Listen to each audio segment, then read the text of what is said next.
Hi everyone, again I welcome you all in our next lecture। और जिस चीज़ को हम डिस्कस करने वाले हैं आज बहुत डिटेल में, that is the collection and the classification of data. If you remember, हमने जब स्टेजेस ऑफ इंक्वायरी को डिस्कस किया था तो हमारे पास वहाँ 5 स्टेजेस थी। उन स्टेजेस को हम बहुत डिटेल में अब चैप्टर वाइज यहाँ से डिस्कस करेंगे। इस चैप्टर में जो पॉइंट हम डिस्कस करने वाले हैं that is the collection and the classification of data. तो आप प्लीज वीडियो को एंड तक देखिएगा and still if certain queries remains there, आप मुझे व्हाट्सअप कर सकते हैं एंड आप मुझे मेल भी कर सकते हैं, right, step by step. And इस लेक्चर में जो चीज़ें हम डिस्कस करेंगे, हम प्राइमरी एंड सेकेंडरी डेटा को डिस्कस करने वाले हैं। उसके वेरियस मैथड्स हम डिस्कस करेंगे, सेकेंडरी डेटा को हम डिस्कस करेंगे। इस वाले लेक्चर में, वीडियो लेक्चर में, हम ये 3 चीज़ें हैं यहाँ पे डिस्कस करने वाले हैं। उसके बाद वाले लेक्चर्स में हम इन बाकी पॉइंट्स को स्टेप बाय स्टेप। तो ध्यान से मेरी बात समझिएगा कि डेटा क्या होता है, किस तरह से उसके क्या क्या सोर्सेज होते हैं and how is this to be collected. पहले आप ये पॉइंट समझ लीजिए कि collection of data is the first step of statistical survey. आपको कुछ भी चीज एनालाइज करना है, कोई सर्वे करना है, कुछ भी करना है, जो फर्स्ट स्टेप आएगी कलेक्शन ऑफ डेटा। बिकॉज अगर आपके पास डेटा नहीं है न्यूमेरिकल फॉर्म में या एवरेज डेटा नहीं है, आप स्टेट्स में कुछ भी कंक्लूड नहीं कर सकते। सो जो फर्स्ट स्टेप आपका आता है that is the collection of data. अब आप दूसरा मेरा पॉइंट समझिएगा कि क्या क्या सोर्सेज हैं जहां से हम डेटा को कलेक्ट कर सकते हैं। तो आप पहला जो सोर्स, दो तरह के सोर्सेज होते हैं जिससे आप डेटा को कलेक्ट कर सकते हैं। One is primary and another one is secondary data collection। that means आप जैसा भी डेटा कलेक्ट करते हैं या तो वो प्राइमरी डेटा होता है या वो सेकेंडरी डेटा होता है, इसके अलावा कोई कैटेगरी नहीं होती डेटा की। एंड इसको आप समझ लीजिए कि इसका मतलब क्या है। प्राइमरी डेटा वो है जो इन्वेस्टिगेटर खुद जा रहा है मार्केट में, वन बाय वन लोगों से बात कर रहा है, डिस्कशन कर रहा है, उनसे कुछ पेपर्स फिल करवा रहा है, खुद ग्राउंड के ऊपर बात कर रहा है, उसे हम बोलते हैं प्राइमरी डेटा कलेक्शन। और ये फर्स्ट हैंड डेटा होता है, बहुत रिलायबल होता है, क्योंकि आप खुद, रिसर्चर खुद मार्केट में जाके लोगों से इंटरेक्ट कर रहा है। जब हम सेकेंडरी डेटा की बात करते हैं तो सेकेंडरी डेटा वो है जो ऑलरेडी किसी ने रिसर्च किया, उसने रिसर्च करने के बाद अपनी जो रिसर्च फाइंडिंग्स थी उसे एक रिपोर्ट बनाई और उस रिपोर्ट को या तो नेट के ऊपर अपलोड कर दिया या उसे कहीं किसी गवर्नमेंट डिपार्टमेंट में वो रिपोर्ट चलती है। यह है, आप मान लीजिए मुझे रिसर्च करना है उसी टॉपिक के ऊपर, तो मेरे पास सोर्सेस कम है, पॉसिबिलिटी ऑफ टाइम है, पैसा है, तो मैं क्या करूंगा कि प्राइमरी डेटा पे ना जाके, मेरे पास टाइम भी कम है, तो मैं सेकेंडरी डेटा पे चला जाऊंगा। तो सेकेंडरी डेटा क्या है एज ए रिसर्चर? वो डेटा जो ऑलरेडी कोई कर चुका है, उसी डेटा को मैं अपने रिसर्च में इंक्लूड कर लूंगा, that is called secondary data. अब एक जो अगली हेडिंग हमारी है दैट इज कि डिफरेंस क्या है दोनों डेटास के अंदर। आपको बेसिक मीनिंग तो समझ में आ गया होगा कि दोनों डेटा क्या है। पहले यहाँ पे समझिए, आप देखिए, प्राइमरी डेटा ओरिजिनल डेटा है। क्यों? इन्वेस्टिगेटर खुद मार्केट में जाके खुद इंटरेक्ट करके फॉर्म फिल करवा रहा है। वेर जो सेकेंडरी डेटा है, आप उसे, वो ऑलरेडी एग्जिस्ट कर रहा है और आपका ओरिजिनल डेटा नहीं है। ऐसा नहीं कि वो डेटा ओरिजिनल नहीं है, आपका डेटा नहीं है, इसलिए वो ओरिजिनल उस फॉर्म में नहीं है। एंड आप इस चीज को लेके भी श्योर नहीं कि जब वो सेकेंडरी डेटा कलेक्ट हुआ था प्राइमरी फॉर्म में, तब इन्वेस्टिगेटर ने सही टेक्निक यूज की थी या नहीं की थी, उसने वैसे ही डेटा को मैनिपुलेट करके डाल दिया एक्सेल सीट में, या उसने एक्चुअल में रिसर्च किया था। सेकंड पॉइंट देखिए, प्राइमरी डेटा जो है वो हमेशा एक स्पेसिफिक पर्पस के लिए यूज किया जाता है, वेयर एज जब हम सेकेंडरी डेटा की बात करते हैं तो already being collected for some other purpose, किसी ना किसी पर्पस के लिए, किसी ना किसी पॉइंट ऑफ टाइम पे वो डेटा किसी पर्पस के लिए कलेक्ट हुआ होगा। और प्राइमरी डेटा में आप एक स्पेसिफिक पर्पस को लेके काम करते हैं, सेकेंडरी डेटा में भी आप एक स्पेसिफिक पर्पस ही रखते हैं, बट वो पर्पस किसी और पॉइंट ऑफ टाइम पे था। तीसरा, बहुत सिंपल सा, आपको अपने आप ही ऑटोमेटिकली समझ में आ गया कि प्राइमरी डेटा कॉस्टली है और एक्सपेंसिव है, जबकि सेकेंडरी डेटा बिल्कुल एक्सपेंसिव नहीं है, आप ये कह सकते हैं। Point is what, primary data में तो आपको मार्केट में जाना पड़ेगा, लोगों से आप इंटरेक्ट करेंगे, आपका पेट्रोल के एक्सपेंसेस होंगे, पेपर के एक्सपेंसेस होंगे, आपका टाइम कंज्यूम होगा, रिसोर्सेज आपके वेस्ट होंगे। वेस्ट तो नहीं, हमें उसे इन्वेस्ट करना चाहिए क्योंकि आप एक रिसर्च कर रहे हैं।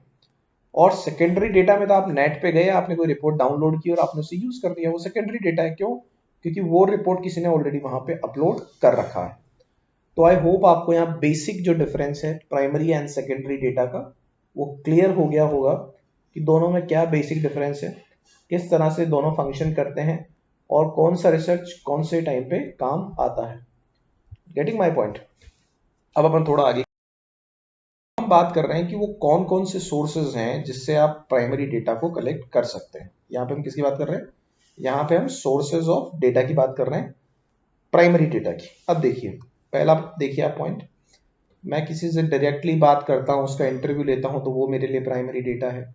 सेकंड देखिए, इनडायरेक्ट ऑरल इन्वेस्टिगेशन। देखिए यहाँ पे आप जो है data is collected from third party who have information about subject of inquiry. यहाँ पे आप डायरेक्टली जाके तो डेटा ले रहे हो, बट डायरेक्टली आप अपने सैंपल से बात नहीं कर रहे हो।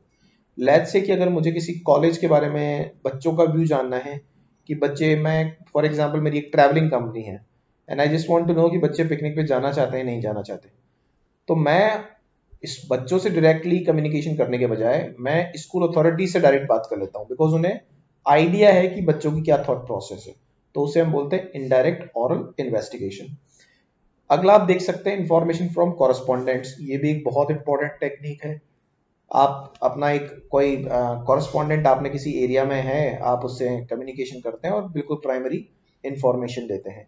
जितने भी न्यूज़ चैनल्स होते हैं वो अपने कॉरेस्पॉन्डेंट्स अलग अलग एरियाज में रखते हैं और वहां से बिल्कुल प्राइमरी डेटा को कलेक्ट करते हैं। अगला एक और टेक्निक जो प्राइमरी डेटा का है, that is the meld questionnaire. मैंने किसी को मेल किया, कुछ क्वेश्चंस उनको भेजे, उन्होंने उसे फिल करके मुझे वापस भेज दिया, इसे हम बोलते हैं मेल्ड क्वेश्चनियर। जो लोग पीएचडीज करते हैं वहां पे ये मेल क्वेश्चनियर बहुत इंपॉर्टेंट है और बहुत ज़्यादा काम भी आता है। और बिकॉज टाइम कंज्यूमिंग बिल्कुल नहीं है, आपकी लिस्ट ऑटोमेटिकली अपडेट हो जाती है, तो मैक्सिमम लोग आजकल इसे ही फॉलो करते हैं। अगला है question filled by enumerators. This is the another idea. यहाँ पे जो डेटा है वो एक ट्रेंड एन्यूमरेटर है, यानी एक ट्रेंड एक्सपर्ट है, एक्सपर्ट बंदा है, वो क्वेश्चनर को फिल करता है, ठीक है। और जिसे उस इंडस्ट्री की नॉलेज है, वो एक्सपर्ट है उस फील्ड के बारे में, तो उन लोगों से वो आप भरवाते हो, किसी चीज को फिल करवाते हो, जिसे बोलते हैं the question filled by enumerators. Telephonic, आप किसी से डायरेक्टली फोन पे बात करके भी डेटा को कलेक्ट कर सकते हैं। तो ये सारी टेक्निक्स जो है प्राइमरी डेटा कलेक्शन में काम आती हैं। आपको थोड़ा बहुत अब आइडिया हो गया होगा कि प्राइमरी डेटा क्या है, सेकेंडरी डेटा क्या है। Getting my point? से क्वालिटीज ऑफ गुड क्वेश्चनर को हम यहाँ डिस्कस करेंगे कि अगर आप कुछ क्वेश्चंस पूछना चाहते हैं, सर्वे करना चाहते हैं, तो उसमें क्या क्या बेसिक चीजें होनी जरूरी हैं, उन चीजों को हम यहाँ पे डिस्कस करने वाले हैं, राइट। सो जो पहला बहुत इंपॉर्टेंट चीज है that is the covering letter. That means अगर आप किसी से क्वेश्चंस पूछ रहे हैं तो एक कवर लेटर आपको उसके साथ अटैच करना है, जिसमें बिल्कुल चीजें क्लियर होनी चाहिए कि आप ये इंफॉर्मेशन कलेक्ट या सर्वे किस लिए कर रहे हैं। बिकॉज अगर आप लेट्स से कि आप रिसर्च कर रहे हैं फाइनेंस के ऊपर, तो कोई भी आपको बहुत इजीली ये नहीं बताएगा कि उसकी इनकम कितना है और टैक्स कितना पे कर रहा है। आपको उसके लिए कवर लेटर अटैच करना पड़ेगा विद सम स्टेटेड ऑब्जेक्टिव कि आप पीएचडी कर रहे हैं इसलिए आपको रिसर्च करना है, आप किसी गवर्नमेंट डिपार्टमेंट से हैं तो आपको ये डेटा कलेक्ट करना है। सो वो आपको बहुत हेल्प करेगा। Second, minimum number of questions. उसमें क्वेश्चंस बहुत ज्यादा नहीं होने चाहिए, अदरवाइज 90% केसेस में, इनफैक्ट 99% केसेस में लोग रिस्पॉन्स ही नहीं करते हैं अनलेस वो आपके नॉन नहीं हो। तो आपको जो क्वेश्चंस रखने हैं बहुत लिमिटेड रखने हैं। तीसरा, जो आप यहाँ सी पॉइंट जो देख सकते हैं, मैं आपको हाईलाइटर से भी बता देता हूँ कि आपको पर्सनल क्वेश्चंस अवॉइड करना है। ये नहीं पूछना है कि आपकी शादी हो गई नहीं हो गई, how many childrens do you have, आप कहाँ रहते हैं। इस तरह के क्वेश्चंस इन जनरल हमें अवॉइड करने हैं जो जहां पर भी पर्सनल टच है। इसके अलावा आपका जो क्वेश्चन है बिल्कुल क्लियर एंड सिंपल होना चाहिए, वो बिल्कुल वेग नहीं होना चाहिए। ऐसा नहीं कि एग्जाम जो रिस्पॉन्डेंट है उसे समझ में ही नहीं आए कि आप क्वेश्चन क्या पूछना चाह रहे हैं। और लास्ट पॉइंट है, जितने भी आप क्वेश्चंस पूछ रहे हैं वो लॉजिकली अरेंज्ड होने चाहिए, राइट। अगर वो लॉजिकली अरेंज नहीं होंगे तो फिर उसका कोई सेंस नहीं बनता है, right. Getting my point? So यहां तक तो हमने डिस्कस किया कि क्या क्वालिटीज होनी चाहिए गुड क्वेश्चनियर का। अब हम बात कर रहे हैं मैथड्स की। दैट मीन्स आप जितने भी डेटा कलेक्ट करते हैं और जितने भी सर्वेज होते हैं, उसके कुछ मैथड्स हैं। यहाँ पे जो हम बात कर रहे हैं, ये हम दो मैथड्स को डिस्कस करेंगे। बहुत इंपॉर्टेंट मैथड है, प्लीज अंडरस्टैंड करने की कोशिश करिएगा। मैं एग्जांपल से भी आपको एक्सप्लेन करूंगा। ये है census method and sampling method.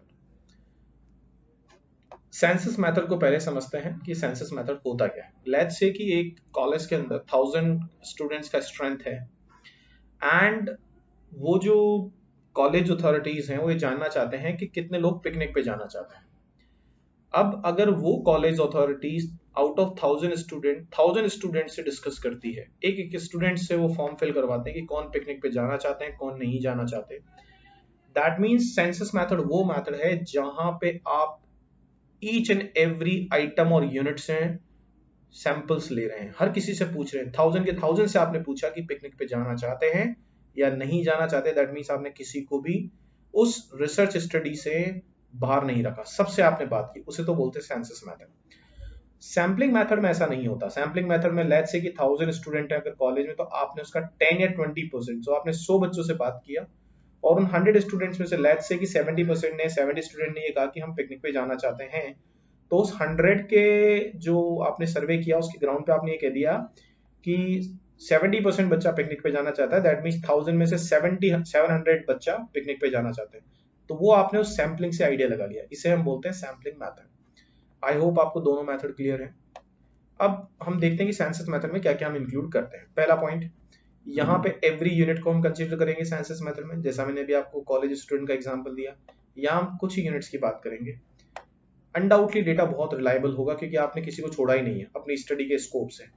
ये उतना रिलायबल नहीं होगा क्योंकि आप सैम्पलिंग मेथड की बात कर रहे हैं। 10% जो पॉपुलेशन रिप्रेजेंट कर रही है, यानी कि आपने ये मान लिया है कि वो 10% जो पॉपुलेशन या सैंपल आपने लिया है वो 100% को रिप्रेजेंट कर रहा है, बट वो गारंटी नहीं कि वो रिलायबल होगा या एक्यूरेट होगा।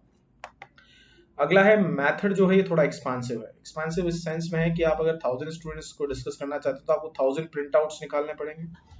ये मैं एग्जांपल बहुत सिंपल सा ले रहा हूँ, बेसिक सा। वैसे रिसर्च में लेट्स से कि आपको पूरे कंट्री के अंदर अगर रिसर्च करना है या स्टेट के अंदर रिसर्च करना है तो एक्सपांसिव पड़ेगा, और ये उतना एक्सपेंसिव नहीं है, टाइम कंज्यूमिंग नहीं है, खर्चे आपके कम होंगे।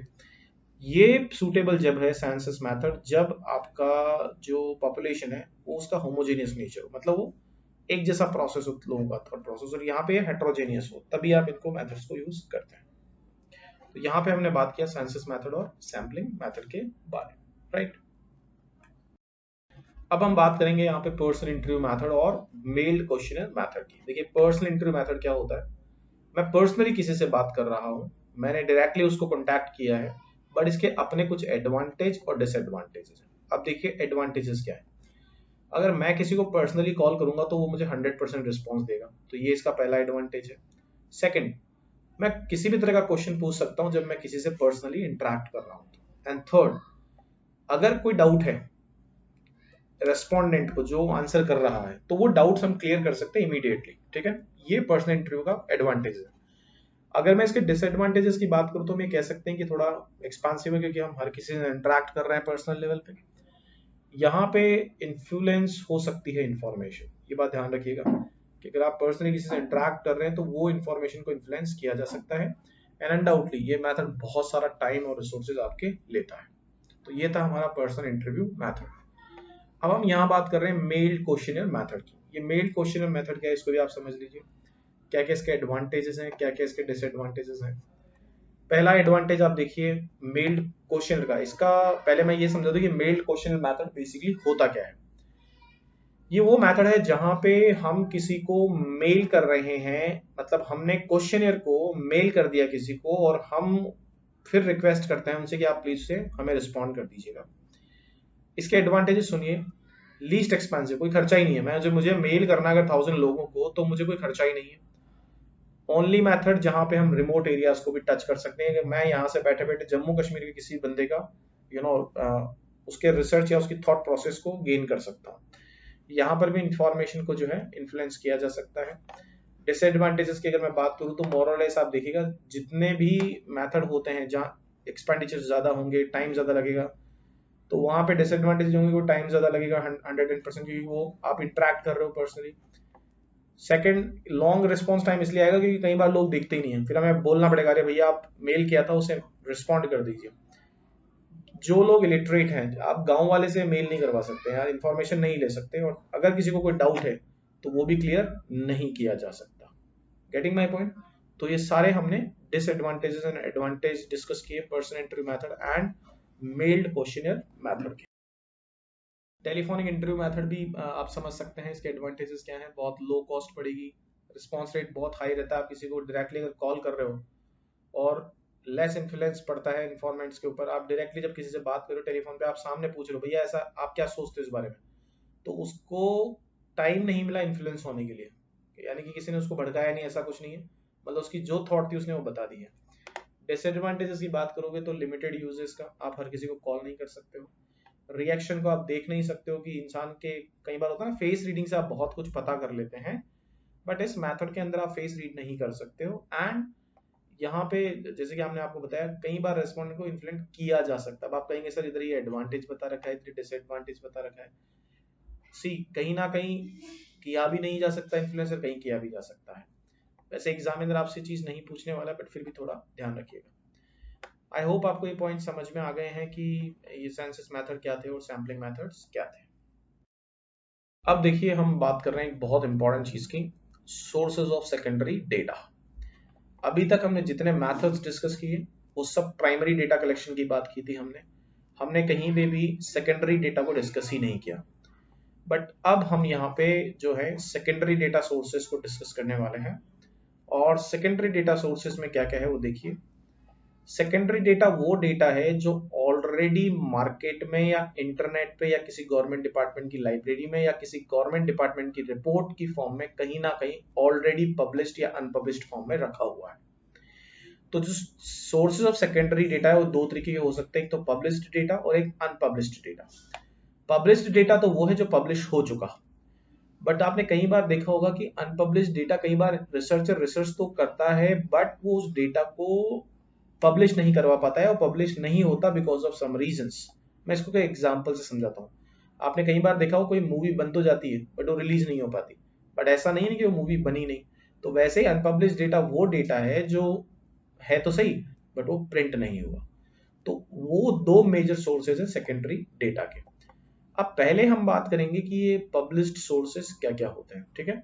तो ये पब्लिश्ड सोर्सेज में क्या क्या आएगा, मैं पहले बता चुका हूँ। वो सोर्सेज जो प्रिंटेबल फॉर्म में या इंटरनेट की फॉर्म में कहीं ना कहीं पब्लिश्ड है या कहीं ना कहीं से आप एक्सेस कर सकते हैं, उसे हम पब्लिश्ड सोर्सेज बोलते हैं। सोर्सेज क्या क्या हो सकते हैं ये भी देखिए। अच्छा, एक चीज और जो इन जनरल टेंडेंसी है, मतलब मैं I mean people do it but नहीं करना चाहिए, कि अगर हमें कोई भी रिसर्च करना हो तो हम सबसे पहले गूगल पे टाइप करते हैं। बेटा let me tell you people, Google and Wikipedia is not a authentic source of information. ऐसा इसलिए है क्योंकि गूगल एक प्लेटफॉर्म पे जिसपे जिस इंसान को जो कुछ डालना है वो डाल सकता है, ठीक है। कोई भी इंफॉर्मेशन आप जो अपलोड करेंगे, गूगल उसको क्रॉस वेरीफाई नहीं करता है, वो तो उस डेटा को सिंपली अपलोड कर देता है। ये बिल्कुल ऐसा ही है कि जैसे आपने गूगल नेविगेटर देखा होगा, और अगर आप उसमें कोई प्लेस ऐड करते हैं तो गूगल क्रॉस वेरीफाई नहीं करता है उसको, वो तो बस, अब लेट्स से कि मुझे 5 साल बाद मैंने कोई सर्च मारा, आपने जो प्लेस गूगल में नेविगेटर में डाला था वो मुझे बता दीजिएगा, मैं वहां पहुंच जाऊंगा, बट वो जरूरी नहीं कि वो इन्फॉर्मेशन सही हो। तो आप प्लीज गूगल पे ट्रस्ट मत करिए। अब किस पे ट्रस्ट करें वो हम आपको बता रहे हैं। पहला पॉइंट देखिए, इंडियन गवर्नमेंट का सेंट्रल स्टैटिस्टिकल ऑर्गेनाइजेशन है, सीएसओ के नाम से। इसकी जितनी भी रिपोर्ट्स है वो बहुत ऑथेंटिक होती हैं। इसके अकाउंट्स स्टैटिस्टिक्स हर साल आप देख सकते हैं, आपको हर तरह की इंफॉर्मेशन इसके मिल जाएगी। जो सेंट्रल स्टैटिस्टिकल ऑर्गेनाइजेशन है, आपको हर फैक्टर जो है इकोनॉमी का वहां पे मिलेगा। दूसरा, अगर आपको इंडस्ट्री से, एग्रीकल्चर से रिलेटेड, एम्प्लॉयमेंट से रिलेटेड, इकोनॉमी से रिलेटेड कोई भी इंफॉर्मेशन चाहिए तो आप नेशनल सैंपल सर्वे ऑर्गेनाइजेशन की वेबसाइट को वॉच कर सकते हैं, वहां से भी आपको बहुत सारा डेटा मिल जाएगा। आपको बैंक से और फाइनेंस से रिलेटेड कोई भी रिपोर्ट चाहिए तो आप प्लीज आरबीआई की वेबसाइट को फॉलो करिए, उसके रिपोर्ट्स को फॉलो करिए, वो बिल्कुल ऑथेंटिक सोर्स ऑफ इंफॉर्मेशन है। इंडियन गवर्नमेंट या स्टेट गवर्नमेंट के जो लेबर ब्यूरोज होते हैं, आप लेबर ब्यूरोज की रिपोर्ट्स को भी कंसीडर कर सकते हैं, वो भी ऑथेंटिक सोर्स है सेकेंडरी डेटा के। गवर्नमेंट ऑफ इंडिया का डिपार्टमेंट ऑफ सेंसस हर साल ministry of home affairs registrar general वो पॉपुलेशन सेंसस रिलीज करते हैं, जनसंख्या के आंकड़े रिलीज करते हैं, वो भी एक बहुत ऑथेंटिक सोर्स है। और जो न्यूज़पेपर्स और मैगजीन्स होती हैं, जो वीकली मैगजीन्स होती है, इकोनॉमिक टाइम्स हुआ, टाइम्स ऑफ इंडिया हुआ, द हिंदूज हुआ, इनकी इंफॉर्मेशन भी क्रॉस चेक्ड होती है, वेरीफाइड होती है, उसके बाद ही ये पब्लिश करते हैं। तो कई मैगजीन्स को भी आप रेफर कर सकते हैं, जर्नल्स को आप रेफर कर सकते हैं, इंटरनेशनल जर्नल्स को जो ऑथेंटिक है। ये सारे के सारे सोर्सेज किसके हैं? सेकेंडरी डेटा के, पब्लिश्ड डेट जो उसका